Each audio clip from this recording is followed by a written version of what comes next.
Karthik Deepa serial இப்போ ஒரு அட்டகாசமான எபிசோட் வந்திருக்கு. வீடியோ பிடிச்சிருந்துச்சுன்னா லைக் பண்ணிட்டு பாருங்கள். கார்த்தி வந்து அபிராமியம் பார்த்துட்டு வேகமாக ஓடி வந்து பிடிக்கிறாங்கன்னே சொல்லலாம். மிஸ் பண்ணாமல் ஃபுல் வீடியோ கேளுங்க. இங்கே ஐஸ்வர்யா அம்மா வந்து பயங்கரமாக திட்டம் போட்டுட்ருக்காங்க. நீ ஒன்றும் கவலைப்படாது, இந்த மொத்த சொத்தும் உனக்கு தான் வரப்போகுது அப்படின்னோடனே எப்படிம்மா சொல்கிற அப்படின்னோடனே, இங்கே பாரு வந்திருக்க ரியா வந்து புள்ளப்பூச்சி மாதிரி இருக்கா. தீபா வந்து ஒன்றும் பெரிய விஷயம் இல்லை. அவன் வந்து கார்த்தி வந்து சொத்துக்கு ஆசைப்பட மாட்டான். அதனால் தீபா வந்து ஈஸியாக லெஃப்ட் ஹேண்டில் நம்ம டீல் பண்ணிடலாம். இப்போதைக்கு இருக்கிற ஒரே பிரச்சனை மீனாட்சியும் வந்து இந்த சொத்து ஆனந்த் வேணான்னு சொல்லி தலையை கட்டி போட்டுட்டு போயிட்டா. ஸோ ஆனந்தை வந்து எப்படியாவது உள்ளே தூக்கி வச்சுட்டோன்னு வச்சுக்கோங்க. ரியாவுக்கு வந்து ஒன்றுமே தெரியாது. அதனால் வந்து எப்படியும் அபிராமி திரும்பி வரப்போகிறதுக்கு வாய்ப்பே கிடையாது. ஏன்னா அந்த சால்வையில் பார்த்துல எவ்வளோ கரை இருந்துச்சுன்னு நிச்சயமாக சொல்கிறேன். அவங்களும் வரமாட்டான். இவனையும் டீல் பண்ணி விட்டுட்டு மொத்த சொத்தையும் நம்ம அபகரிச்சிடலாம் அப்படின்னோடனே, அடுத்த அபிராமி நீ தான், அதுக்குண்டான முழு தகுதியும் உனக்கு தான் இருக்குது அப்படின்னு சொன்னோன்னே அருண் வந்துடுறாங்க. வந்தோடனே வந்து மறுபடியும் பெர்ஃபார்ம் பண்ணி அழுவ ஆரம்பிச்சிடுறாங்க.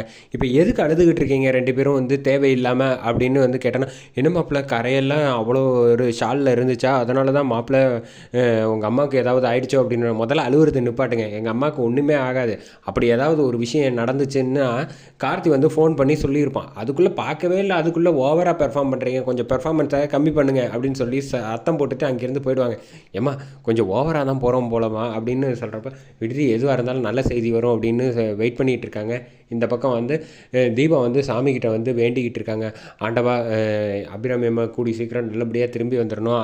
கார்த்திக் சார் போயிருக்கிறது வந்து யாரும் இல்லாதவங்களாக இருக்கணும், எந்த பிரச்சனையும் இல்லாமல் இருக்கணும் அப்படிங்கிறாங்க. கார்த்தி வந்து கரெக்டாக வந்து அங்கே வந்து இறங்கிடுறாங்க. இறங்கினோன்னே போகாமல் லைட்டாக மனசு வந்து பயந்துக்கிட்டே போய் வந்து திறந்து பார்க்குறாங்க. பார்த்தா வந்து கார்த்திக்கிட்ட வந்து நல்ல வேலை அது அபிராமி இல்லை அப்படின்னு தெரிஞ்சுக்கிறப்பல கார்த்தி வந்து அடையாளம் சொல்லி இன்ஸ்பெக்டர்கிட்ட வந்து அம்மா இவங்க இல்லை வேற ஆள் தான் அப்படின்னு சொன்னானே, அப்போ ஒரு கம்ப்ளைண்ட் மட்டும் எழுதி கொடுங்க சார், எதுவாக இருந்தாலும் நாங்கள் கண்டுபிடிச்சிடலாம், நீங்கள் தைரியமாக இருங்க, மனசு விட்டுறாதீங்க அப்படின்னு சொல்லிட்டு கார்த்தி வந்து காரை எடுத்து கிளம்பி வந்துட்டுருக்க வழியில் தான் வந்து ஒரு கோவிலை பார்க்குறாங்க. எப்போதும் தீபாவும் அபிராமி அம்மாவும் கோயிலுக்கு வருவாங்களா, அந்த கோயிலுக்கு வராங்க. வந்துட்டு வந்து கையெடுத்து வேண்டிக்கிறாங்க நம்ம கார்த்தி.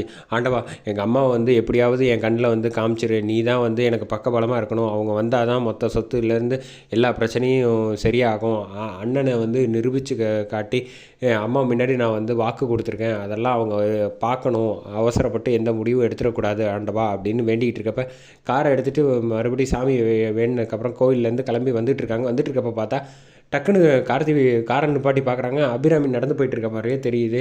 அவங்கள மாதிரியே இருந்தோன்னா காரை நிப்பாட்டிட்டு வேகமாக ஓடி வராங்க நம்ம கார்த்தி. அம்மா போகாதீங்கம்மா, நில்லுமான்னு கார்த்தி வந்து சத்தம் போட்டுக்கிட்டே போகிறாங்க. அப்போ தான் வந்து கார்த்தி வந்து ஸ்ட்ரீட்டில் வந்து ஒருத்தவங்க வந்து க்ளீன் பண்ணிகிட்டு இருப்பாங்களா, அவங்களுக்கு பாட சான்ஸ் கொடுத்தாங்களா, அவங்க வந்து கூப்பிட்றாங்க. ஆனால் கார்த்தி வந்து கண்டுக்காமல் போயிட்டு டக்குன்னு திரும்பி பார்க்குறாங்க. திரும்பி பார்த்தா அது அபிராமி கிடையாது. அபிராமி மாதிரியே இருந்த இன்னொருத்தவங்க. என்னடா இது இப்படி, சாரி நான் எங்கள் அம்மான்னு நினச்சேன், ஒன்றும் இல்லை கவலைப்படாதப்பா, உங்கள் அம்மா கூடி சீக்கிரம் கிடச்சிருவாங்கன்னு அவங்களும் சொன்னோன்னே, சரிம்மா நீங்கள் போங்க அப்படின்னு சொல்லிட்டு கார்த்தி இந்த பக்கம் நடந்து வந்துட்டு இருக்கப்போ தான் வந்து, என்ன சார் எதுவும் பிரச்சனையா, அந்த அம்மாவை போய் பார்த்தீங்க, டக்குன்னு திரும்பி பார்த்துட்டு மனசு அவங்க ஏதோ ஒன்று சொன்னோன்னே வருத்தப்பட்டுட்டு போகிறீங்க அப்படின்னோடனே, இல்லை எங்கள் அம்மாவை காணும் அப்படின்னு சொன்னோன்னே, நீங்கள் ஒன்றும் கவலைப்படாதீங்க சார்னு அந்த ஸ்ட்ரீட்டில் சான்ஸ் கொடுத்தாங்களா கார்த்திக்கு, அவங்க வந்து சொல்லிகிட்டு இருக்காங்க, தைரியமாக இருங்க சார், அம்மா நல்லபடியாக திரும்ப வந்துடுவாங்க அப்படின்னு சொல்லிட்டு அங்கேருந்து வந்து இந்த பக்கம் ஐஸ்வர்யா அம்மாவும் வந்து தீபாவோட ஃபேமிலி வம்புழுக்கலான்ட்டு இந்த பக்கம் வராங்க. கெஸ்ட் ஹவுஸ்க்கு வந்தோடனே, என்ன ஓசி சோறுங்களா, இன்னும் வீட்டில் தான் உட்காந்துருக்கீங்களா, ஒரு வழியாக நீங்கள் போராடியே வந்து அந்த அம்மாவை வந்து வீட்டை விட்டு துரத்திட்டீங்க, நீங்கள் அப்புறம் வெக்கமே இல்லாமல் எதுக்கு இங்கே இருந்துக்கிட்டு இருக்கீங்கன்னொன்னே இங்கே செம்ம கடுப்பாயிடுது.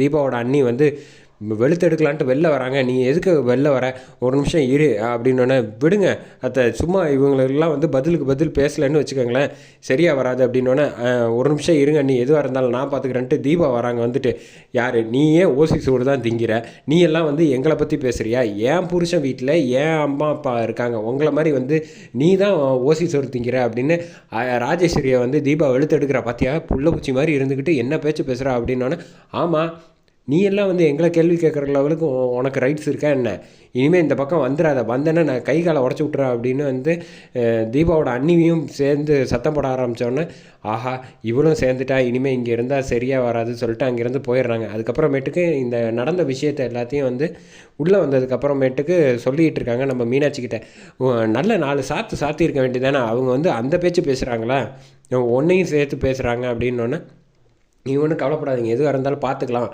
அப்படின்னு தைரியம் கொடுக்குறாங்க தீபாவுக்கு வந்து. அப்புறம் இவங்களுக்கெல்லாம் பதிலுக்கு பதில் பேசணும். ஆமாம், பேசாமல் விட்டோன்னு வச்சுக்கோங்க, தலைமையில் ஏறி உட்காந்து இதுதான் சாக்குன்னு ஜிங்கு ஜிங்குன்னு ஆடுவா. அதுக்கப்புறமேட்டுக்கு தான் அபிராமி அம்மாவை வந்து காட்டுறாங்க. கோவிலில் வந்து நடைய சாத்துறப்ப வந்து குருக்கள் வராப்பில் வந்தோன்னா வந்து யார் இங்கே படுத்திருக்குது அப்படின்னு எழுப்பி விட்றாங்க. எழுப்பினா தான் தெரியுது, அபிராமியை காட்டுறாங்க.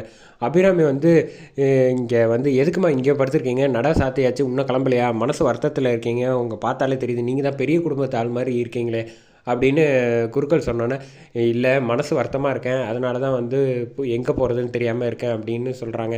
நீங்கள் ஒன்றும் கவலைப்படாதீங்கம்மா, நீங்கள் உங்களை குழந்தைங்க எல்லாம் தேடிக்கிட்டு இருப்பாங்கள்ல பசங்க, அதனால் தயவு செஞ்சு வந்து நீங்கள் வந்து கிளம்புங்க அப்படின்னு சொன்னோன்னே, இல்லை நான் எங்கேயும் போகிற மாதிரி இல்லைன்னா அப்போ என் கூட வந்து எங்கள் வீட்டுக்கு வரீங்களா அப்படின்னு கேட்குறாங்க. அதோட எபிசோட அட்டகாசமாக முடிச்சாங்கன்னே சொல்லலாம்.